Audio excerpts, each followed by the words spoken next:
What if I told you that the real war only began when the swords were sheathed? We are used to seeing heroic battles in movies, where armies clash to the sound of epic music, followed by a fade to black and the credits. But the reality of ancient Rome was much more pragmatic, cold, and, if you will, accounting-like than any Hollywood film. The most frightening and difficult part came in those 48 hours when the cries subsided and a heavy, ringing silence descended on the field. This was the time when the Legion transformed from a military machine into a huge factory for processing the aftermath of the clash. There was no room for emotions, pity, or celebration here. Only cold calculation and iron discipline reigned supreme.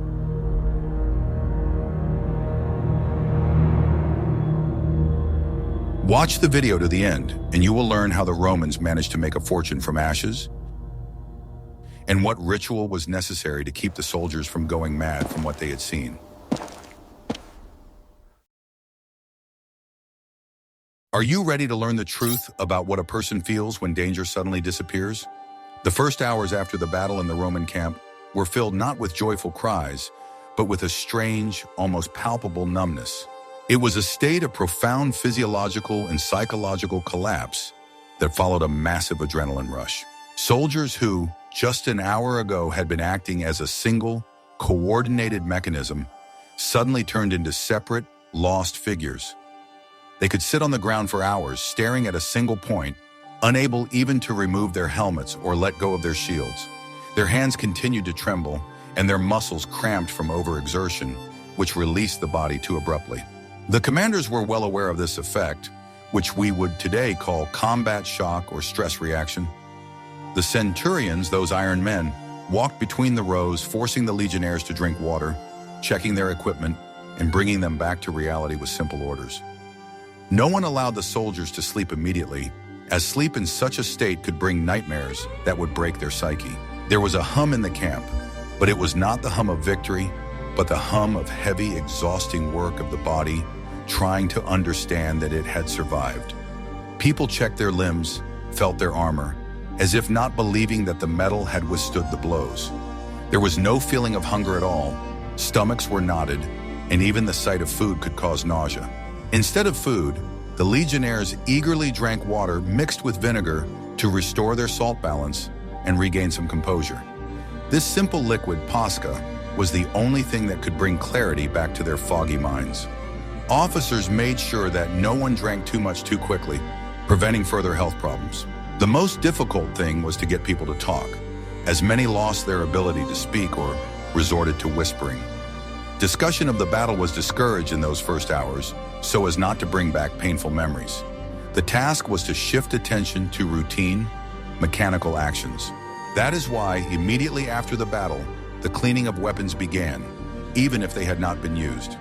The monotonous movements of the rag, the smell of oil, and the grinding of abrasives calmed the nerves better than any medicine.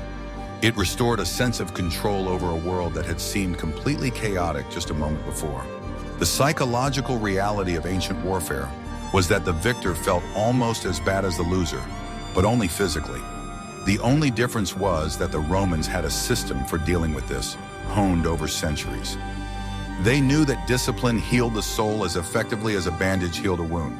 But even in this state of complete prostration, no one had the right to forget their duties. Everyone knew that they could not relax until the camp was fortified and the guards were posted. This iron routine saved their sanity, preventing the soldiers from sinking into the abyss of their experiences. I'm very interested to hear your point of view. Do you think such strict discipline helped to preserve their mental health, or on the contrary, drove the trauma deeper? Write about it in the comments, and don't forget to subscribe to the channel. What if I told you that the field after the battle resembled not a cemetery, but a giant warehouse in need of inventory? When the Romans came to their senses after the battle, they acted not like hunters seeking prey, but like an organized mechanism. The Legion did not have a "we'll figure it out later" attitude. They started figuring it out right away. Every soldier knew that a fallen pilum or discarded shield was not war debris, but money that someone had to return to the ranks. Therefore, the field was divided quickly, clearly, and without dispute. The territory where the clash took place was immediately divided into conditional squares, each of which was the responsibility of a separate detachment. These zones were marked with landmarks: a stone, a spear, a stuck branch, or a flag. Inside each square, there was a mini-team of responsible people. They checked the ground from top to bottom, step by step. The Legion thought like a huge farm where nothing could be lost, not even a single part or detail. It was not a chaotic search for valuables, but a strict, almost military operation covering a large area. In the Roman army, any walk across a field became a task that had to be completed.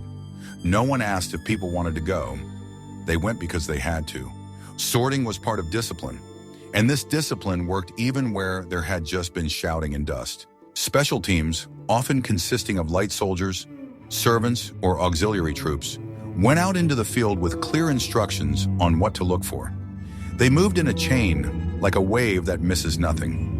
One row collected, the second checked, and the third carried the finds to the collection point. Each line of people was linked to an officer who was responsible for order. It was like a big job with clear roles. Their task was to separate the useful from the useless, the Roman from the barbarian, the whole from the broken. Broken items were not discarded until it was determined that they could not be repaired. Foreign items were also not discarded until it was decided whether they were useful. Even useless things could become a resource. In this world, unnecessary items are first evaluated, then a decision is made. First, they collected what flew and fell far away: spears, javelins, arrows, and slingshots. Light soldiers checked every step so as not to miss the tips and shafts.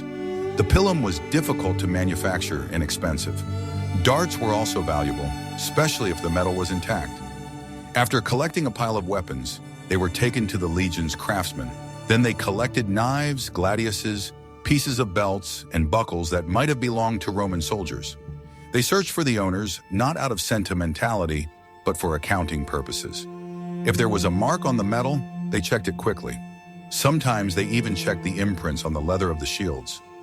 Rome always marked its property so that it would not become ownerless. Next came masses of metal equipment, fragments of armor, chainmail, helmets, and shield bosses. These items were entitled to a second life. Blacksmiths knew how to work wonders with remelting. Leather, bronze, and iron were sorted into different piles according to type and condition. The treasury knew how to calculate who to pay and who to repair. The Legion's blacksmiths blew their horns in advance because they knew there would be an abundance of metal.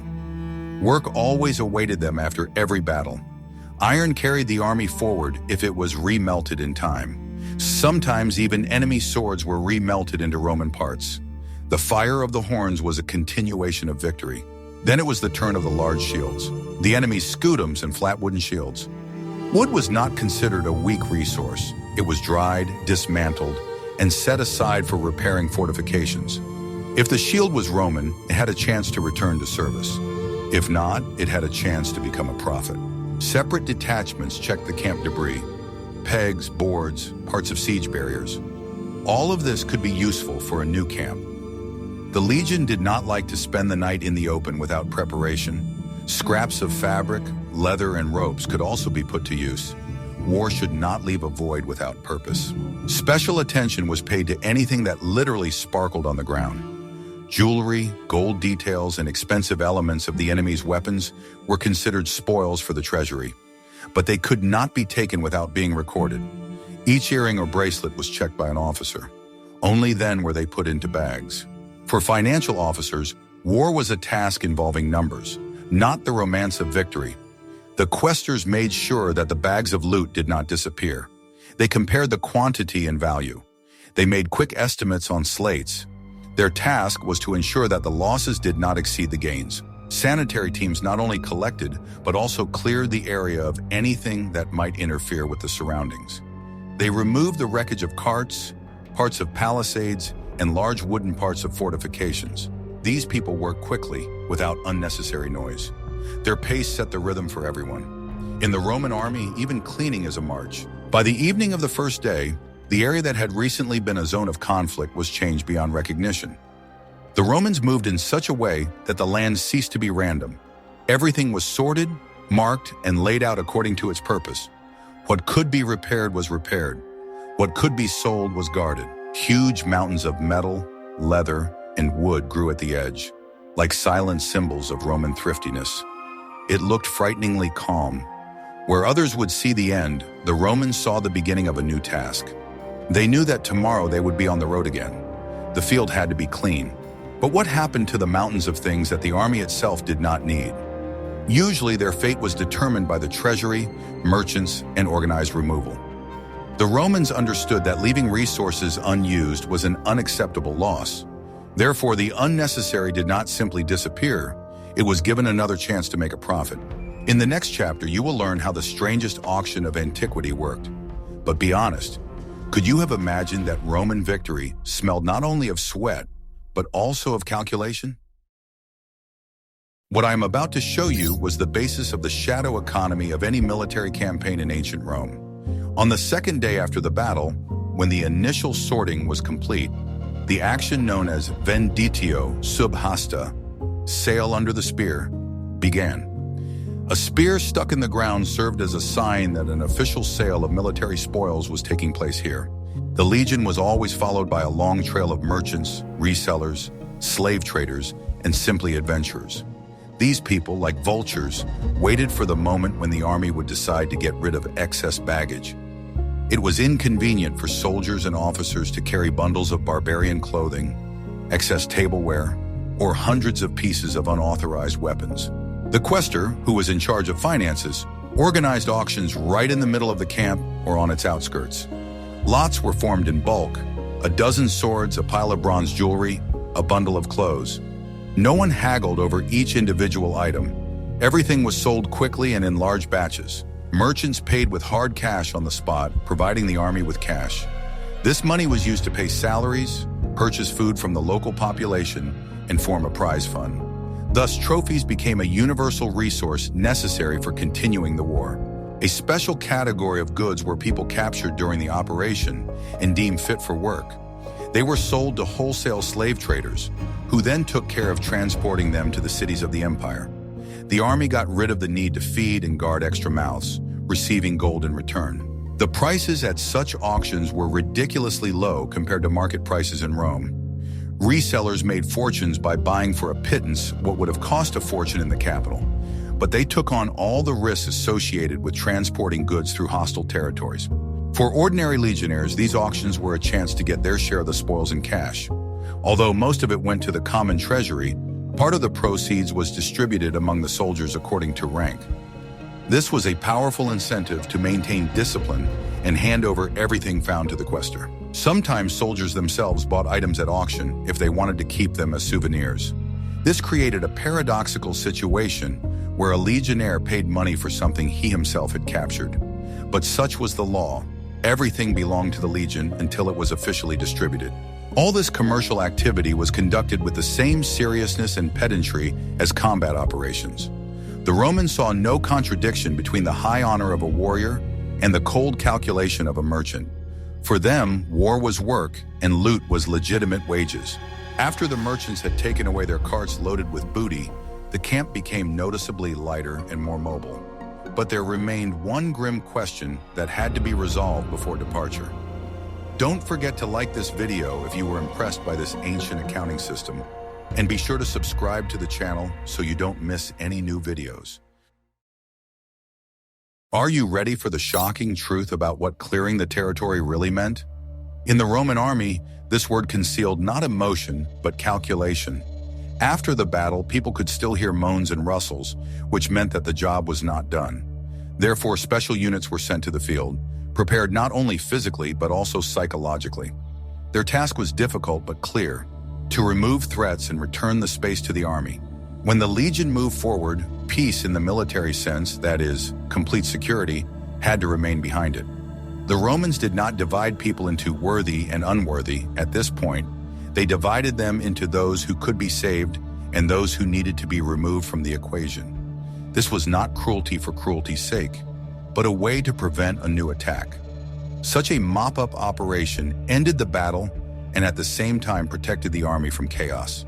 The Romans called this pacifying the space, bringing the field to rest so that no enemy could rise from the ground again. For them, war always included a stage of caring for their own and ending the suffering of others.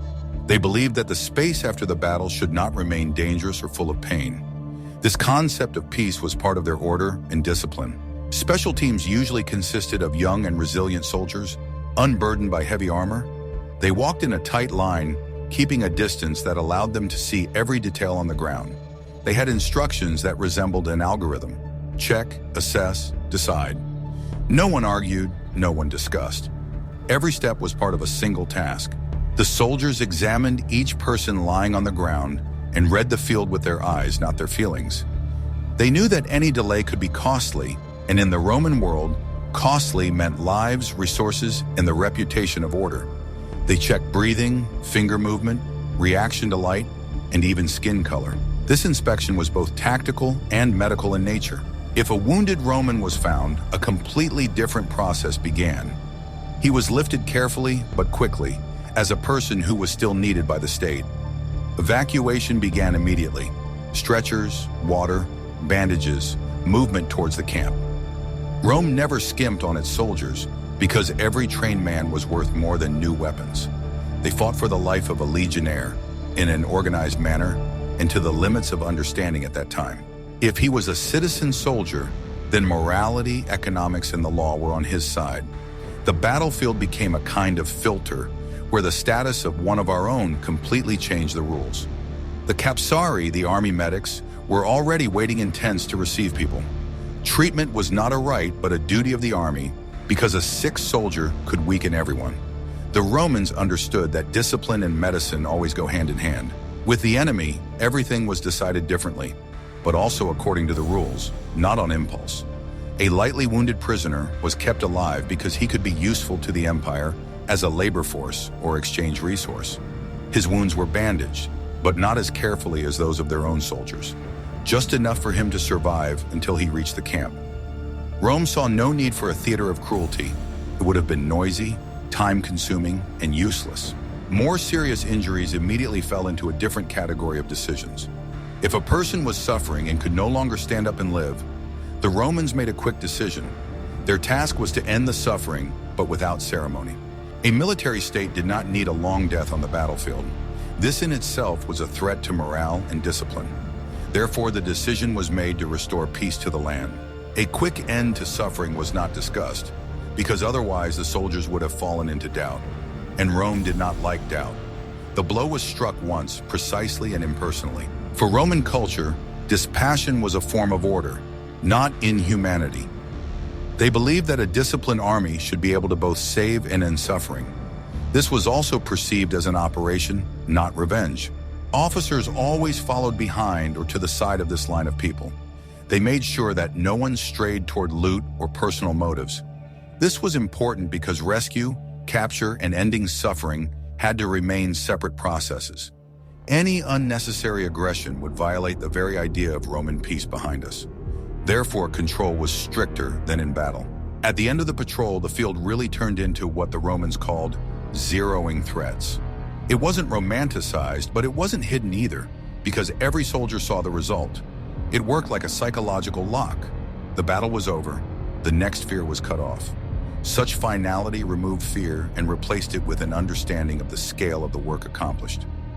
War became less of a mystery and more of a craft for the soldier. By sunset, the field was empty of people, but not of meaning. The Romans did not remove bodies, but the possibility of a new attack. Everything important disappeared as intended.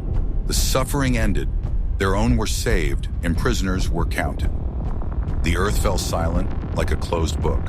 For Rome, this meant success not only in strength, but also in order. And order was their form of survival. After this step, the army exhaled, but did not relax. They knew that even cleared land could be dangerous for other reasons.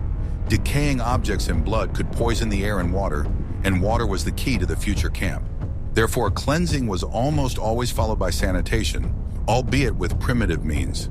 Sometimes they even sprinkled lime on the ground if they had brought it with them, to reduce the smell and the threat of disease. The Romans fought not only against people, but also against the consequences. But when silence fell, A new enemy appeared, invisible and silent. It did not shine like a sword or shout like a warrior, but it took no fewer lives than battle. It was the threat of water, land, and air contaminated after the war. The Romans knew that safety meant not only the absence of enemies, but also the absence of disease. And so they fought even where humans had won.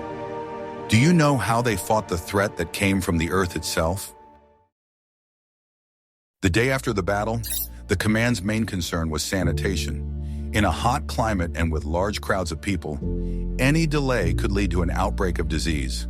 The Romans may not have known about bacteria and viruses, but they understood the concept of bad air and pollution very well. The first thing they did was organize a mass burning of everything that could not be removed or used. Huge bonfires, lit with the wind direction in mind, were supposed to cleanse the area with fire. Ash and cinders were considered good antiseptics, covering the ground with a protective layer.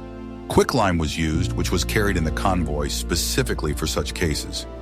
It was sprinkled liberally on areas of land that were considered potentially dangerous or contaminated. This white powder was Rome's main chemical weapon against epidemics. Particular attention was paid to water sources located in the area of recent events. They were placed under heavy guard, which prohibited the taking of water until it had been checked and specially treated.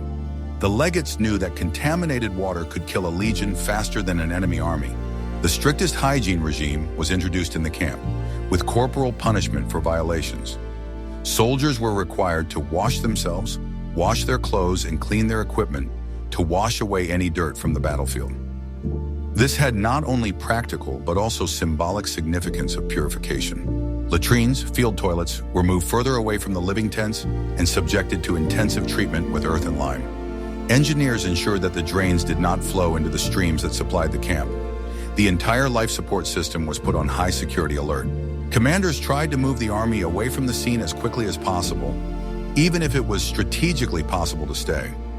Staying on bad land was considered a bad omen and a real health risk. Usually, the camp was dismantled and moved a few miles away to a clean place. Doctors carefully examined soldiers for even the slightest scratches that could become infected.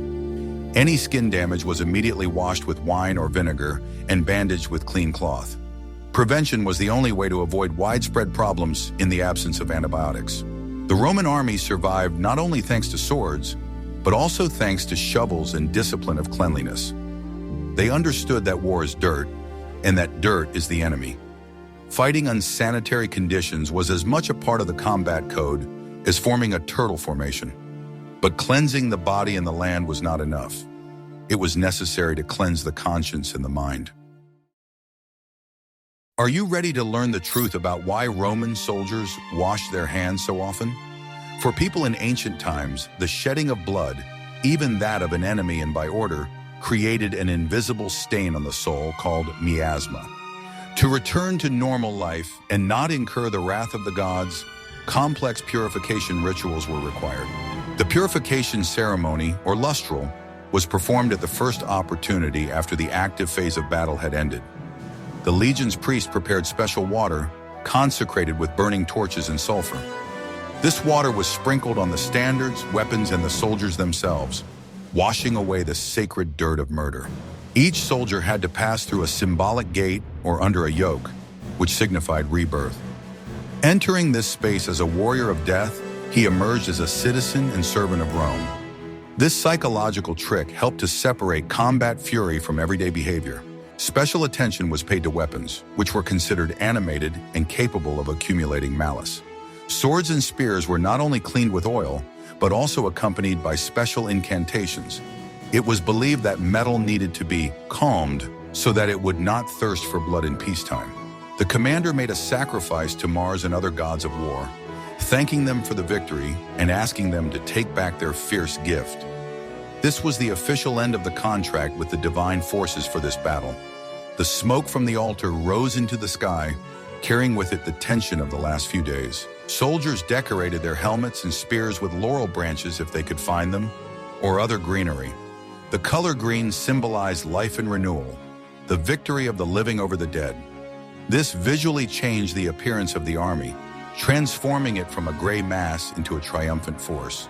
An important part of the ritual was a general assembly, where the commander addressed the troops. He praised those who had distinguished themselves, handed out awards, fails, and wreaths, and, importantly, summed up the results. The commander's words put an end to the event, transforming the chaos of what had been experienced into a structured story of victory. These rituals had a tremendous therapeutic effect on the entire crowd. They gave a sense of completion, forgiveness, and the rightness of what was happening. Soldiers stopped feeling like murderers and began to feel like heroic defenders. Without these ceremonies, the Roman army could have turned into a bunch of neurotics afraid of the ghosts of their slain enemies. Religion and superstition were powerful tools for maintaining mental health in the Iron Legions. But while the soldiers were cleansing their consciences, another group of people was preparing for a long and painful journey. What was the fate of those who had lost everything? Are you ready for the truth that prisoners in Rome were valued no less than gold and steel?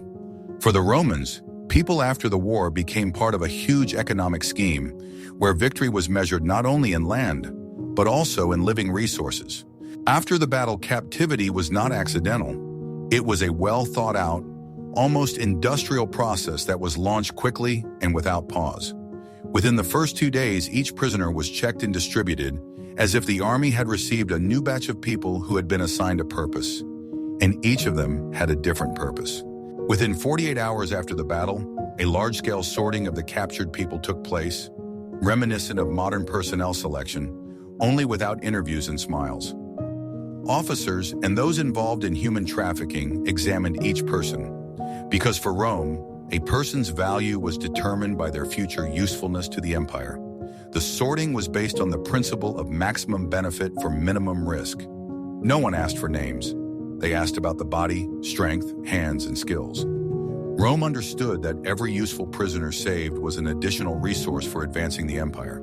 People with craft skills were selected immediately as particularly valuable material that could not be lost. A blacksmith could repair the legion's equipment. A carpenter could help build camps and fortifications. A tanner was always needed because the army relied on leather for belts, scabbards, shields, and tents.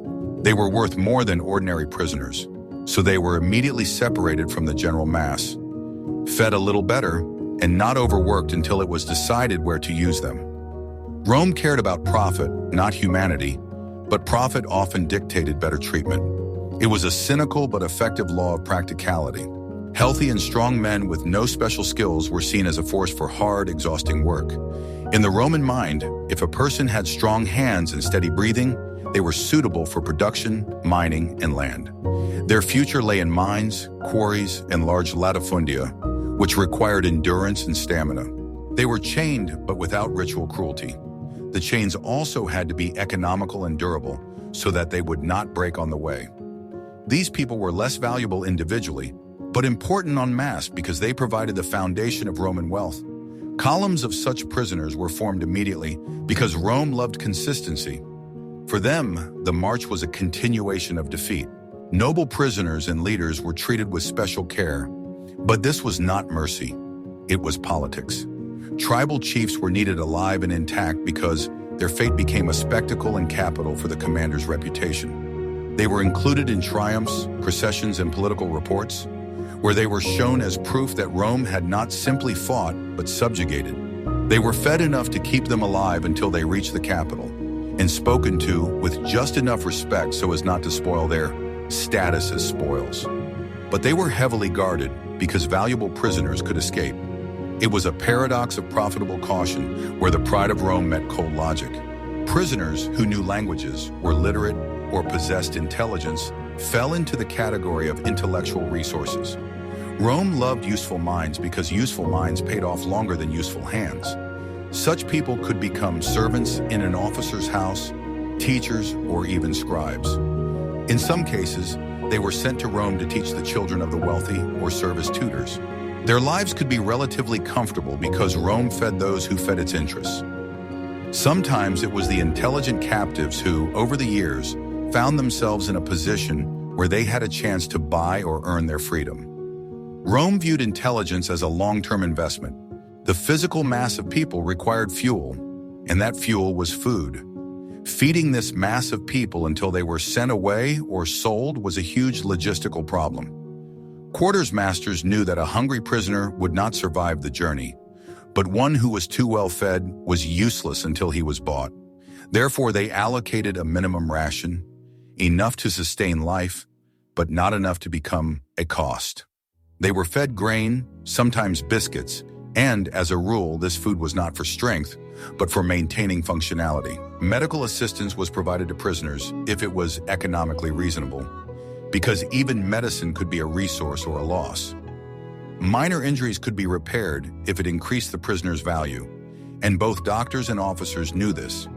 If a person was valuable, they could be patched up in an organized manner. If a person was doomed, the doctor would walk by. That was how their pragmatic morality worked. Sorting was always accompanied by record keeping, because Rome loved numbers, signatures, and profit tracking.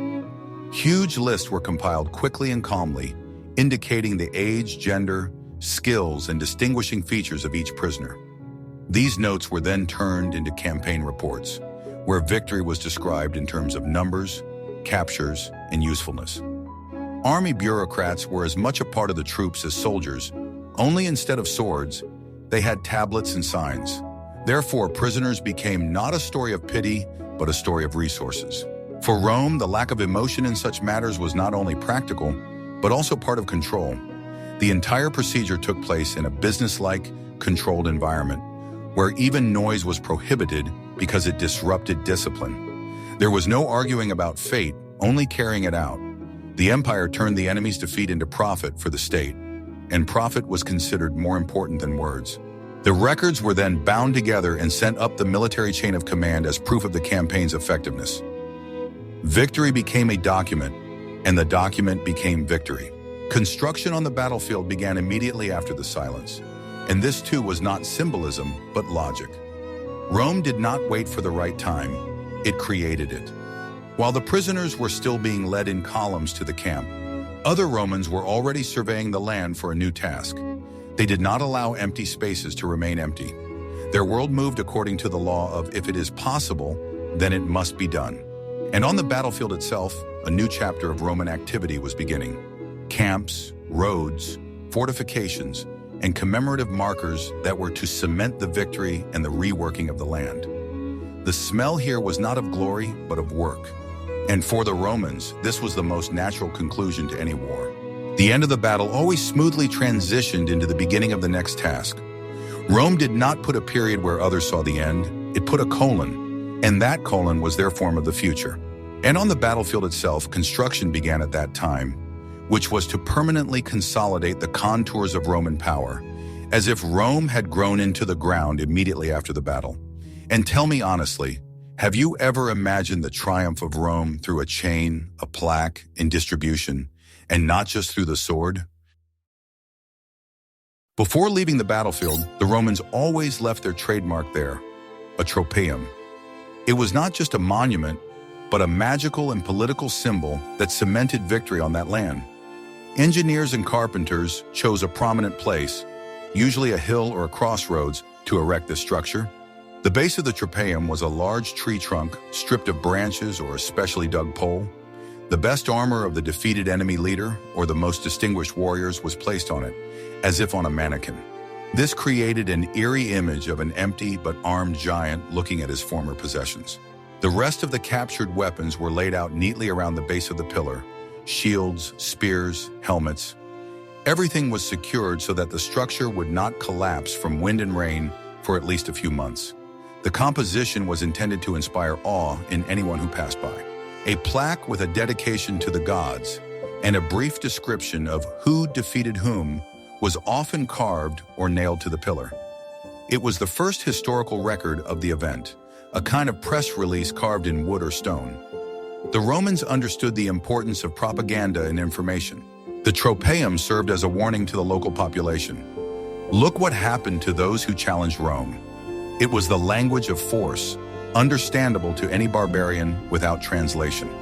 The psychological impact of such a scarecrow was stronger than the presence of a garrison.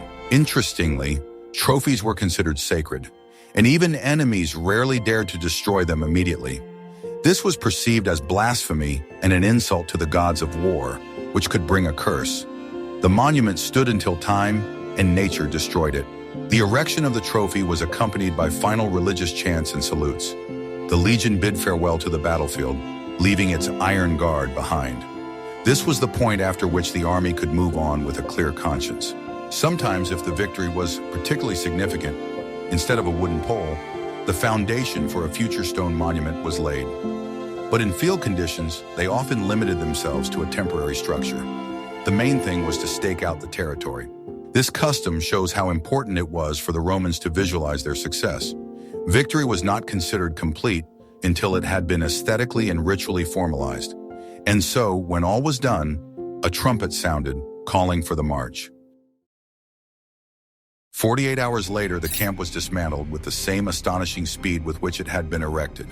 The tents were loaded onto mules, the palisades were dismantled or burned, and the earthen ramparts remained like scars on the landscape. The Roman army never lingered in the place of its success. It always strove forward. The order of march was strictly regulated. Reconnaissance went first, followed by the vanguard, the main convoy with booty and wounded, and finally the rear guard. This huge snake, stretching for kilometers, began its movement away from the smell of burning and death. Discipline on the march after the battle was even stricter than before it. Commanders forbade soldiers from looking back or discussing what they had seen. Their gaze was to be directed only forward toward the next goal, the next camp. Psychologically, this helped to cut off the past, leaving it behind along with the clouds of dust. The speed of movement was high, despite fatigue and the burden of trophies. The Romans knew that after the battle they were vulnerable to counterattacks or revenge from the locals. A quick departure was the best guarantee of safety. The abandoned area presented a surreal sight: trampled earth, the remains of bonfires, a lone tropaeum, and a strange, unnatural silence. Nature was just beginning to timidly return to the place where human will had reigned for 2 days. Birds and beasts, frightened by the noise, cautiously approached the former camp. The legionnaires marched along singing rough soldier songs, often mocking their commanders or themselves. This was also part of the unloading process, a way to release tension through rhythm and voice. The song united the ranks, turning the crowd of tired people back into a single organism. Each step took them further away from the horror they had experienced and brought them closer to a well-deserved rest or a new battle. For a professional soldier, the battlefield was only a temporary workplace, which he left without regret. Home was where the legion's standards were planted, not where they fought. The ability to leave on time and in an organized manner distinguished a great army from a band of marauders. The Romans did not celebrate for weeks on the bones of their enemies. They did their job and left. This businesslike attitude frightened their opponents more than their cruelty. But while their feet were trampling the muddy roads, the commander's mind was occupied with another task. He had to turn the dirty reality of battle into a beautiful text for the Senate. Did you enjoy this issue? We saw that the 48 hours after the battle were no less tense and important than the battle itself. It was a time when emotions gave way to calculation, and the chaos of destruction turned into the order of creation and enrichment. The Roman war machine was unique not in how it killed, but in how it cleaned up after itself, integrating war into the economy and politics. This system allowed them to wage war for centuries without becoming morally or physically exhausted.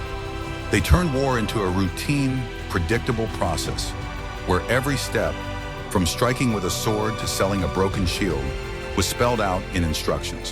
What surprised you the most? The auction of trophies right on the battlefield, or the psychological rituals of purification? Suggest topics for future videos that you would like to learn more about in the comments, and be sure to subscribe to the channel so you don't miss new dives into history.